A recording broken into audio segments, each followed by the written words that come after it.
I am here to do an interview with Mr. Alphonso Barker. Everyone knows him as Al Barker.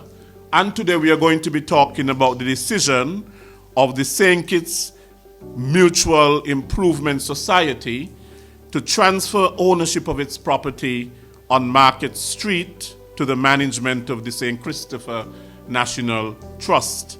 Mr. Barker has a wealth of knowledge, being a part of the Mutual Improvement Society. You have been a long-standing member of the Mutual Improvement Society.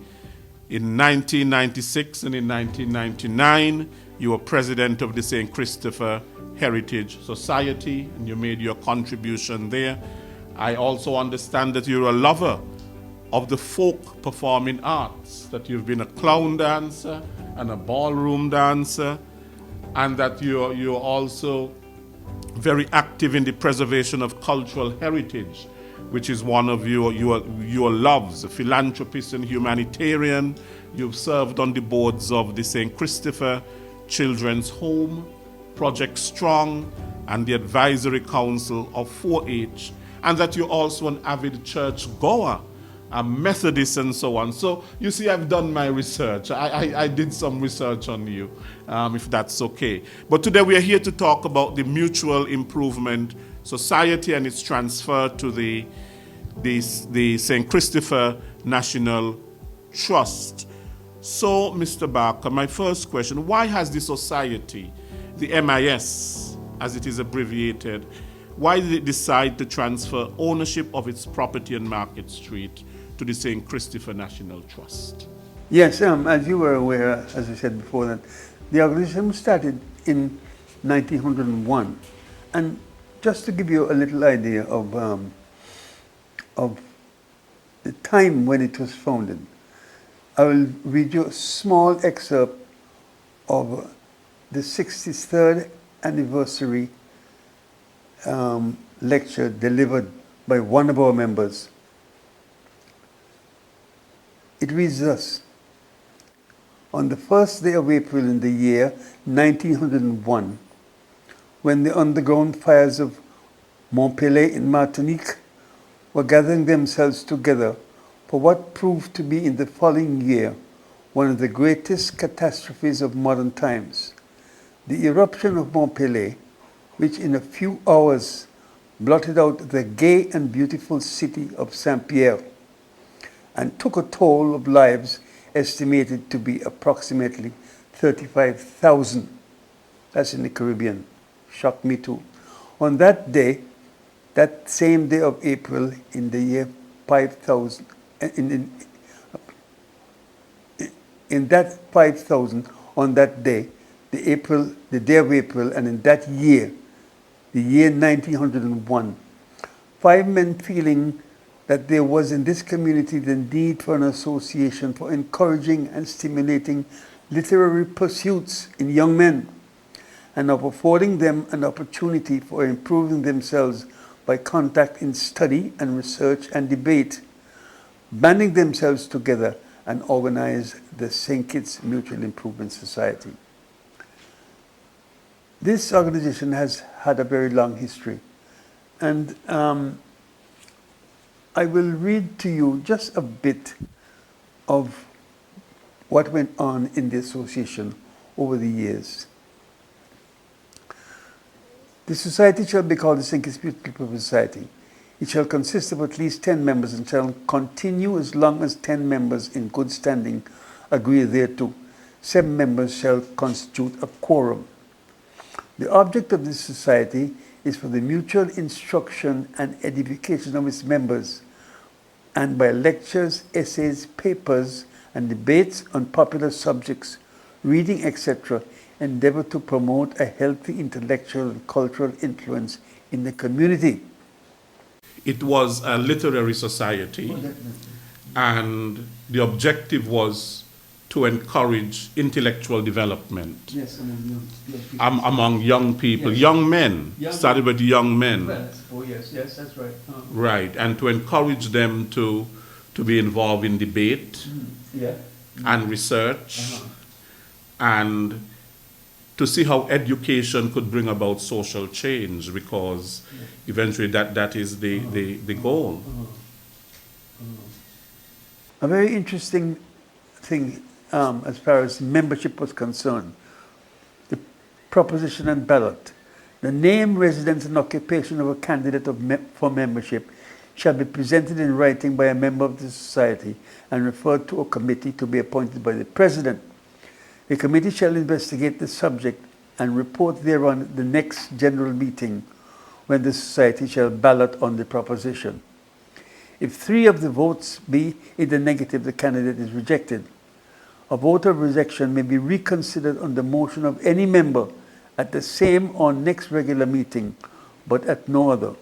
By the unanimous consent of members present, the President may grant a dispensation to ballot for a candidate on the same evening he is proposed.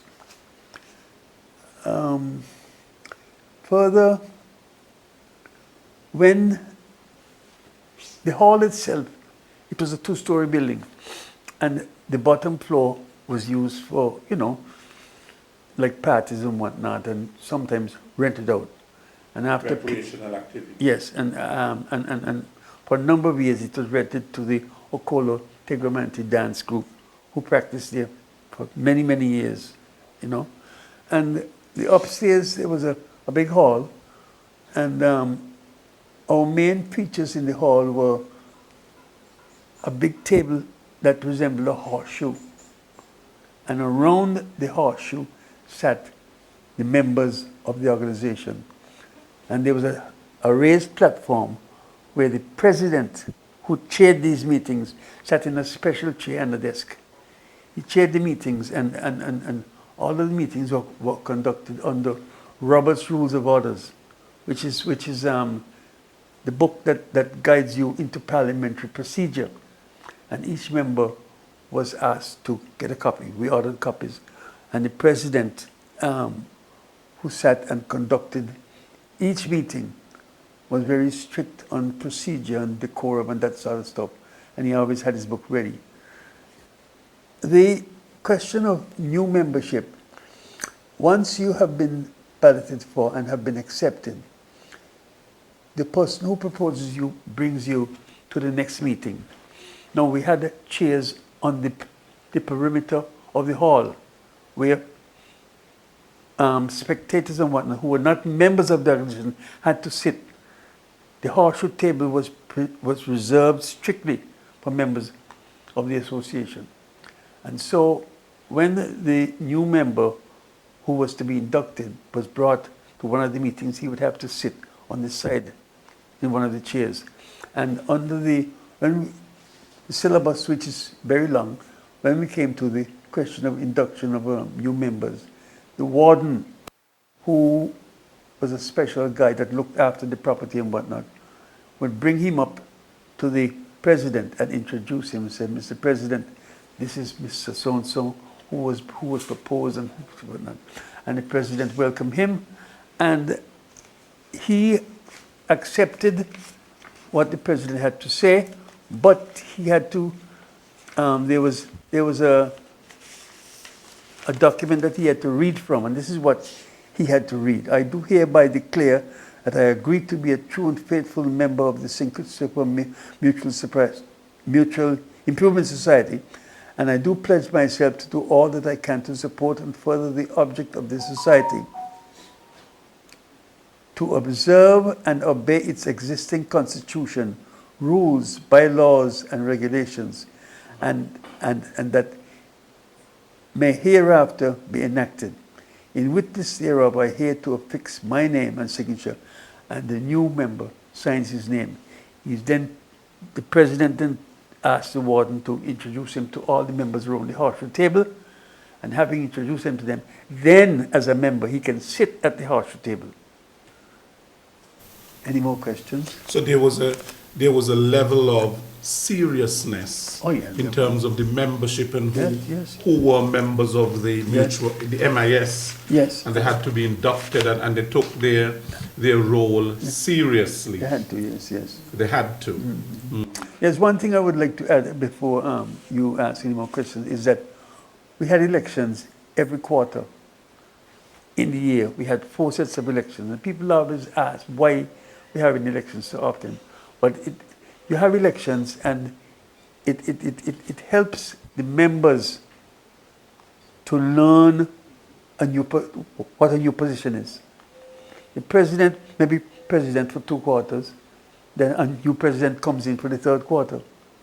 And so each person gets a chance as secretary, treasurer, vice president. So during the course of the year, offices change.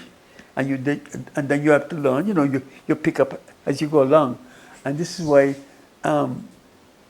after 2, 3, 4, 5 years, and you remember, you're acquainted with almost everything in the MIS. So it was training in leadership. Training leadership. Leadership. And training in conducting a meeting properly.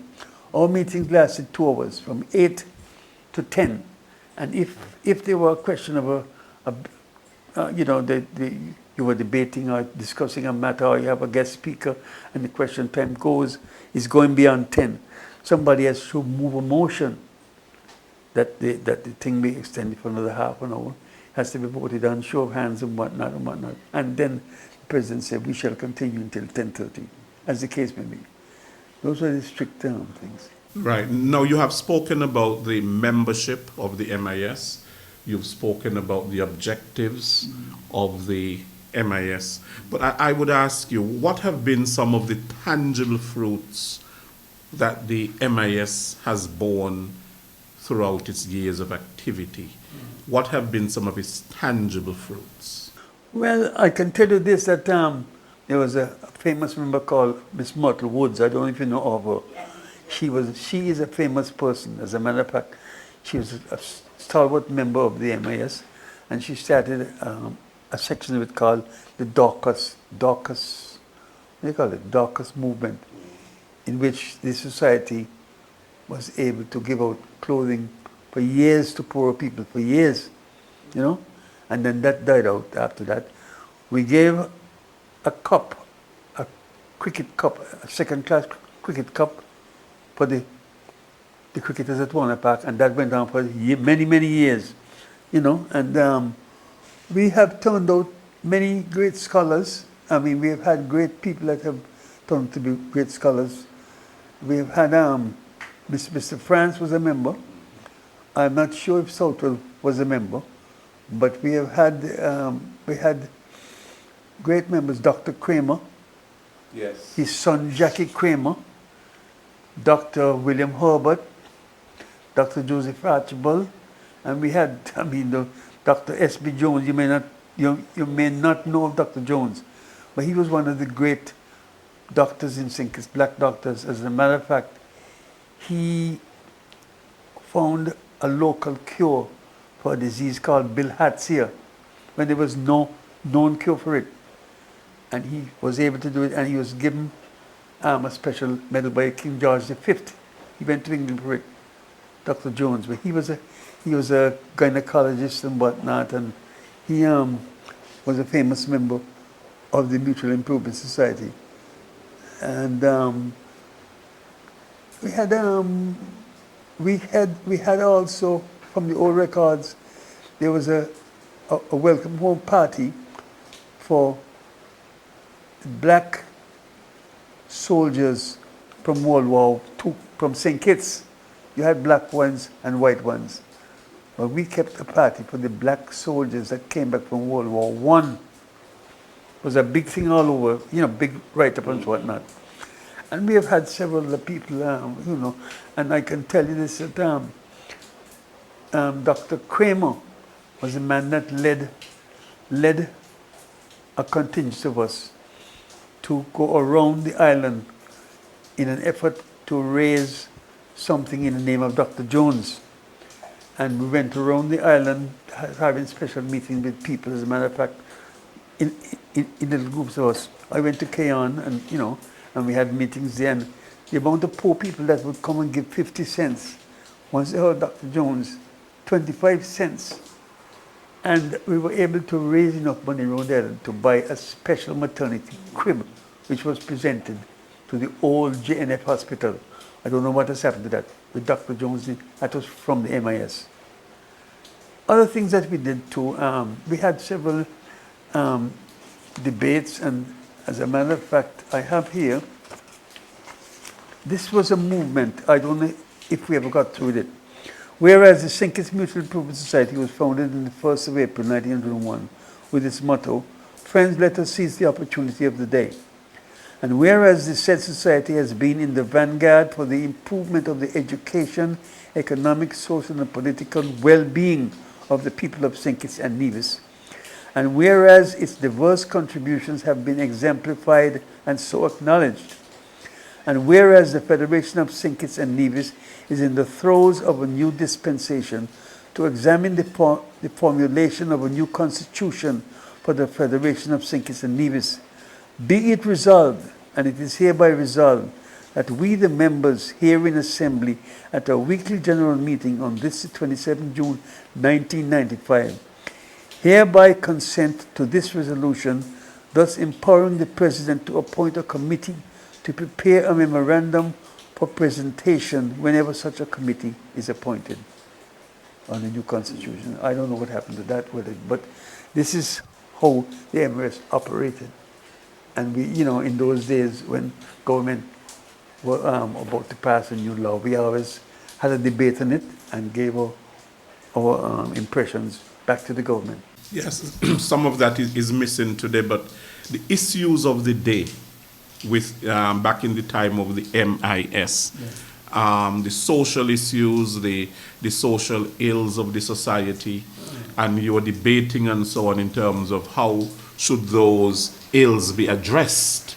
But at the very same time, how did the society back then, looking at the issues of the day within the society of the day, see those issues as a part of a larger framework? For example, have a more global view or a world view rather than just have a local parochial view. Yeah, but our main thing, as you heard from the Constitution, what our main objective was. You heard it was educating the average person around, and we did have open debates where the public was invited, and we debated on several of those same type of topics that you're asking now, but nothing ever went forward to government. It was debated, and people would come to the debate. We invited people to come and listen, and then afterwards they asked questions and whatnot. This is how we did it in those days. Yes. Marcus Garvey has been credited to say that St. Kitts, in other words, will be no bigger than the minds of the people. It will be no bigger than the minds of the people. What can you tell us about Marcus Garvey's visit to St. Kitts and the impact it had on the MIS?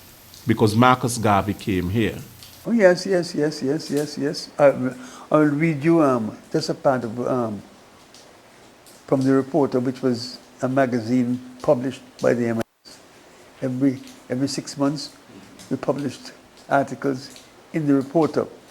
The reporter of that day said, "Yesterday, Mr. Marcus Garvey, international leader, landed here from the MS Lady Nelson, and in keeping with arrangements which preceded him, delivered an address at the hall of the Mutual Improvement Society.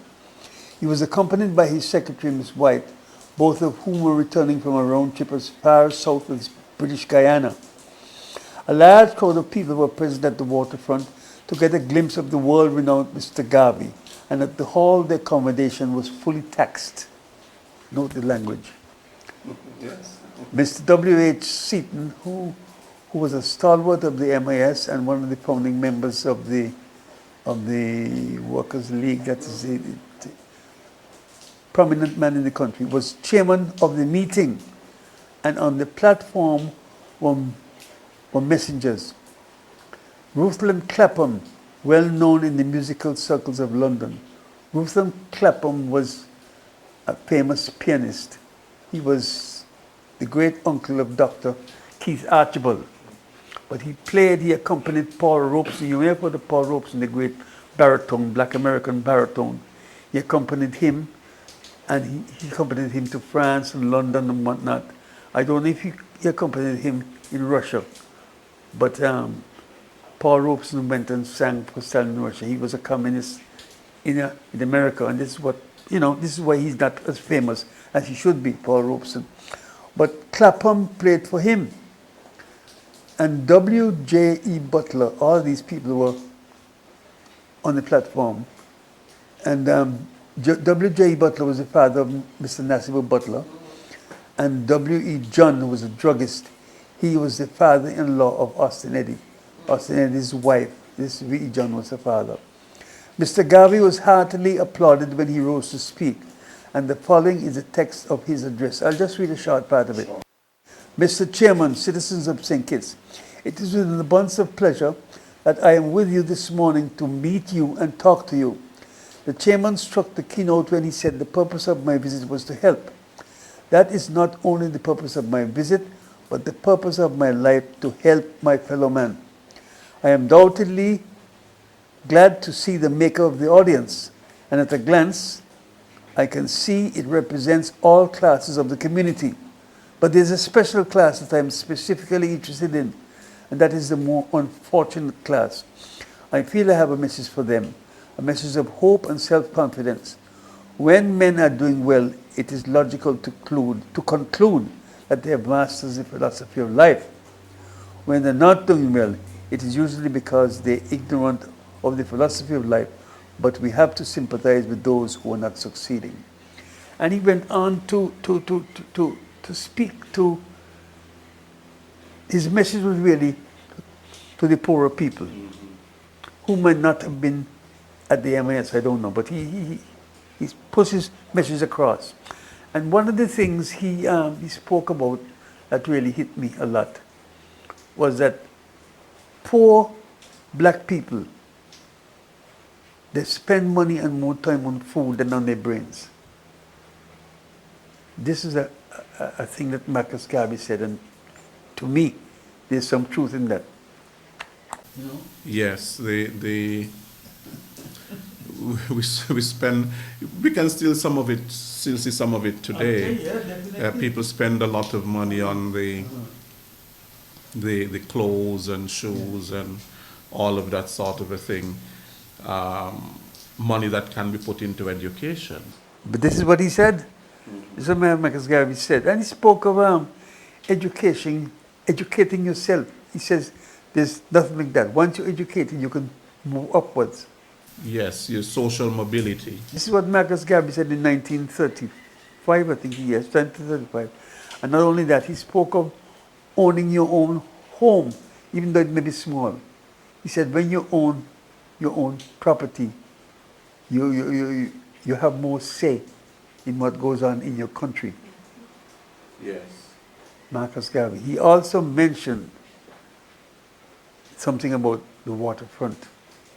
He says, people get a false impression of what goes on in the country when they look at your waterfront. Yes. Okay. Now, although the society was predominantly men, started with men, young men, and helping young men to improve themselves through, a literary society, to debates and research and intellectual stimulation and, debating the issues of the day and so on. The society tried to establish a women's branch in 1902 and again in 1923, called the St. Kitts Mutual Improvement Society subsidiary. Yes.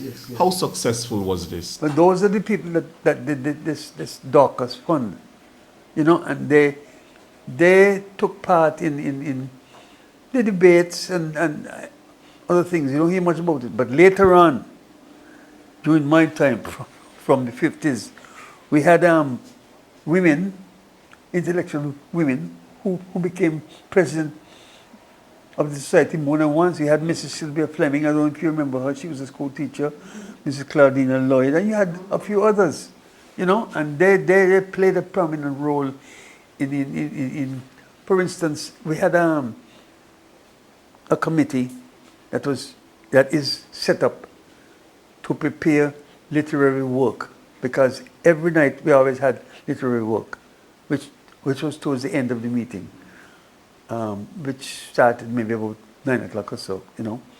But this committee comprised of men and women, and they prepared literary work for each quarter, and that was circulated to all the members, you know. And one of the very important things that I like was impromptu speeches. It helped us a lot, and it was done by there's a box with the topics on a little piece of paper in the box, and you're given 5 minutes to speak on that topic. Extemporaneously. And this is what helped a lot of people speak in public. It was a big thing in the MIS. Yes. You know, I think we're speaking about decades ago.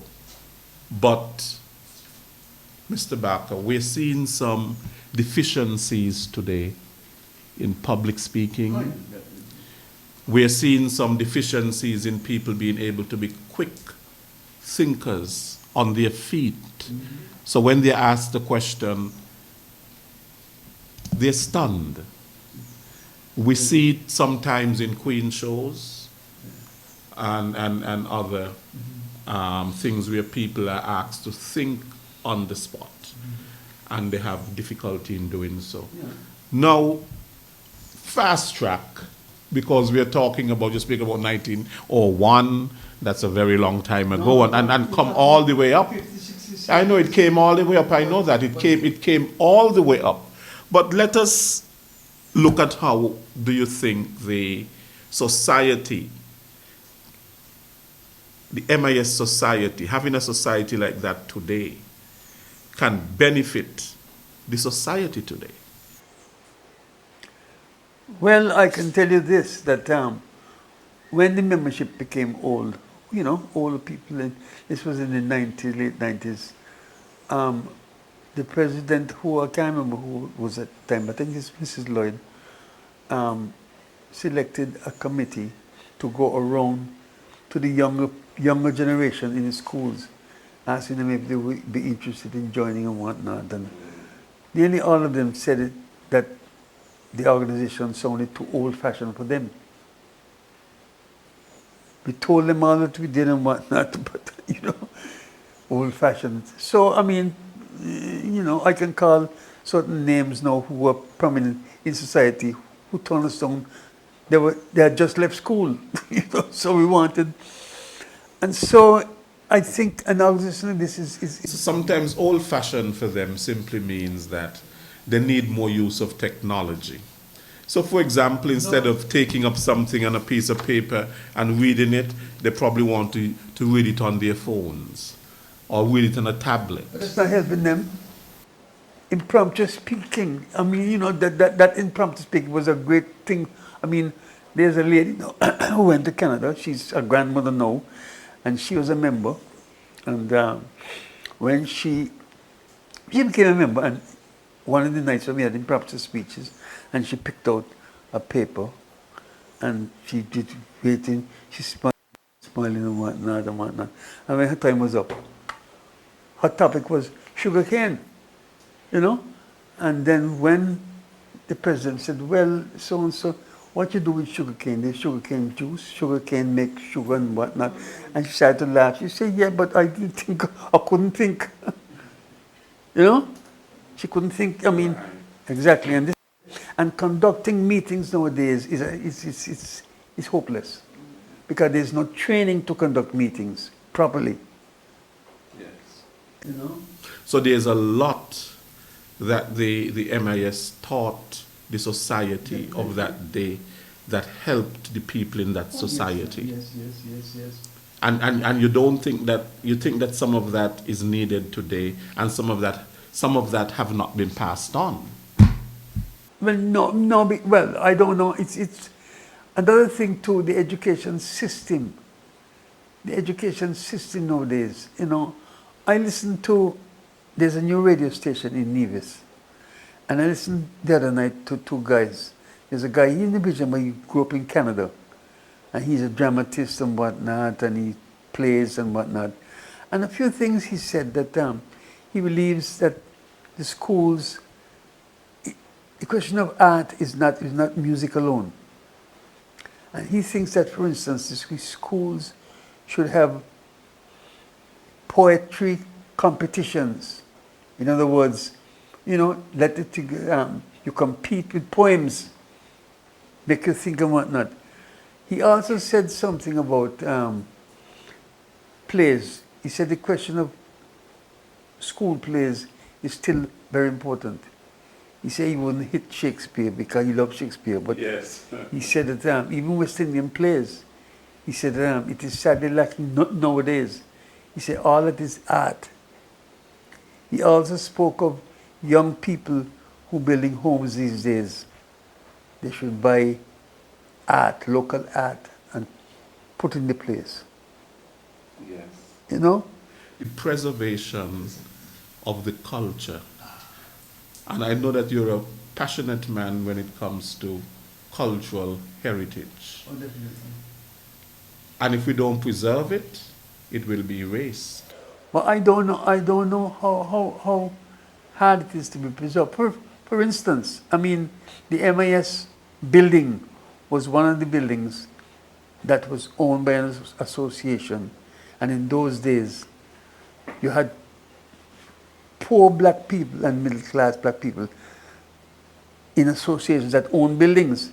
The Heart and Hand, which is still struggling to stay alive, and is over 100 years old. And the old is still the only thing that is still standing in the Caribbean. At one time owned 6 lodges, 6 buildings. The Oddfellows, which is now dead too, they had 3 lodges in Bastille, one in St. Peter's, one in Sandy Point, and one in Nevis. And all of these things were owned by poor black people. Nowadays, there's the only association I could say that owns property now at the churches. There is no other association that own their own properties. Why? What has happened? And that's a very good question. What has happened? I know that the society tried to open a night school in 1944. And what can you tell us about that? Did it generate interest for learning? They tried, but it didn't work out. A few people come, they come late, and that sort of stuff, and and so, and we had for instance this gentleman here that gave this speech in 1963, anniversary lecture. His name was Hubert Didsey, a very slim man. He was a classical scholar, Latin, English, and mathematics were and he taught French. He went to grammar school here from St. Kitts. He taught French in Guadeloupe for 6 years.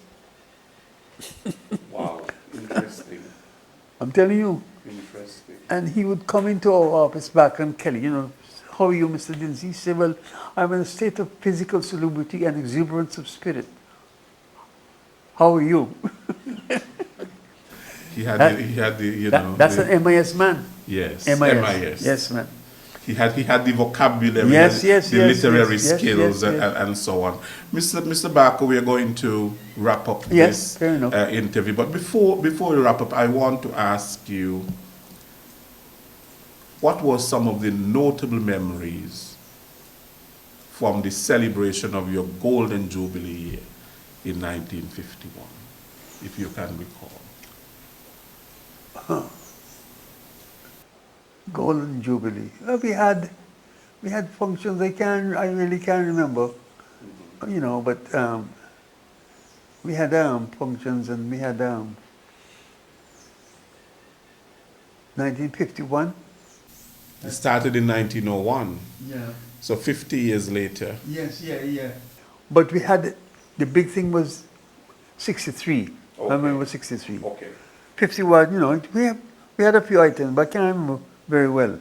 But it wasn't anything that was really heavily noteworthy, Yes. Okay. But 50 years, and as a matter of fact, 100 years would have been a big thing. But the hurricane is the thing that destroyed the building for us, Okay. Destroyed the building. And we tried to see what we could do to get it done, type of help we wanted from TDC and hospital and whatnot, but it wasn't really forthcoming as much as we had anticipated, The government said they had no money to assist us at the time, and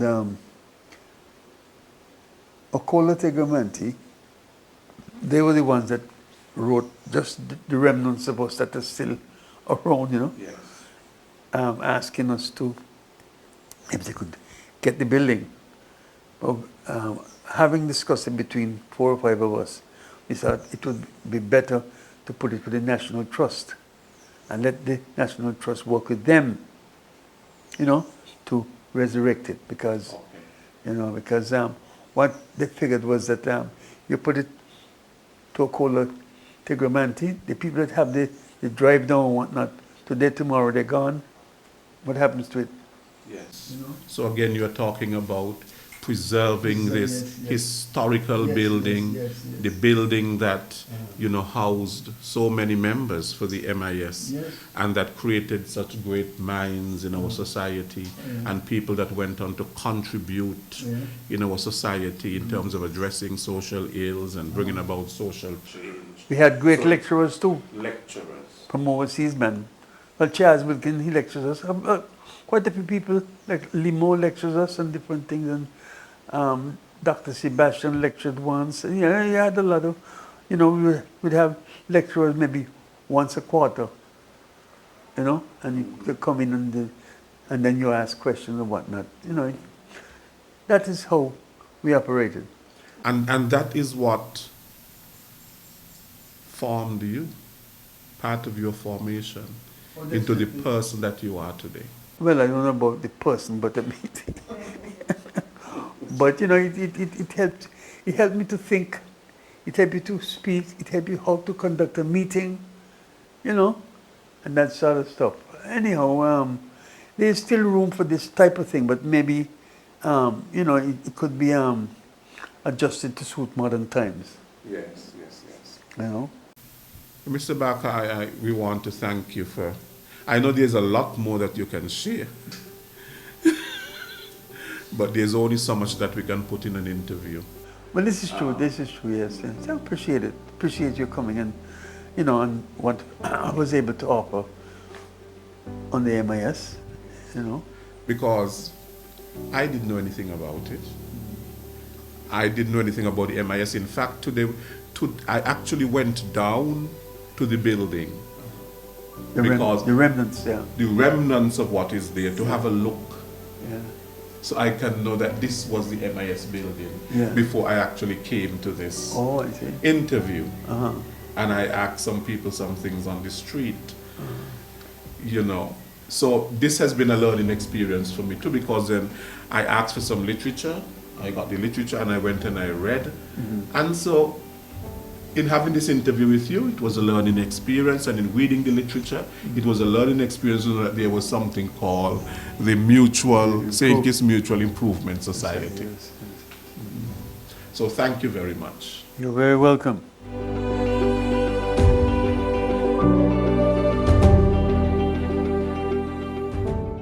First, I have to say it really gives me great pleasure to be sitting here with you this afternoon. Sitting in so many capacities, because I grew up spending a lot of time in your home at West Grey Street with my grandmother. Yes. And growing up as a child, my grandmother was my historian. My dad too, but my grandmother. Yes. And I know she's smiling today, because sitting there, I don't know if you realize how much you would have taught persons to think differently about the MIS. For some of us, we would only think that the MIS was a place where they danced, or a big drum, or the drums, or you had, like I said, dances, the Okola, right. I mean, I know the Okola, Teguamantine, and I mean, a lot of respect to them, because I followed them over the years. Some are here, some elsewhere.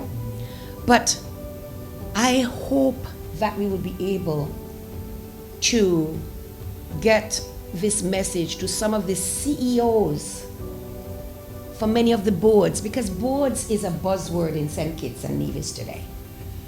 A government changes, and that's the first thing you hear. Who's going to serve on these boards?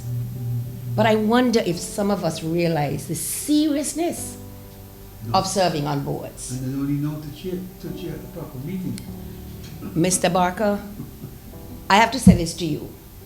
One of the things and I was talking to you as ETSU first, because I had to, but now in my capacity as the executive director for the St. Christopher National Trust, I have to share with you that I am creeping, but one of the little creeping steps, or creeping and the little small steps I'm taking, is to do some digitization. And definitely, this interview is going to be on one of our monitors, being played for everyone. And when I say everyone, I hope that from the Prime Minister down comes to view and definitely learn and take away something from this interview this afternoon. I know your heart is with us, and I know that we can only promise you to do our very best. I want to put a little plug in for us now. I am leaving here this afternoon for us to have a meeting, because we are now fast tracking the restoration of the actual building. I signed a contract for 2 years, but one of the things that I've prayed for is to see that building restored under my tenure. That's very good, very good. That's one of the things I've committed to.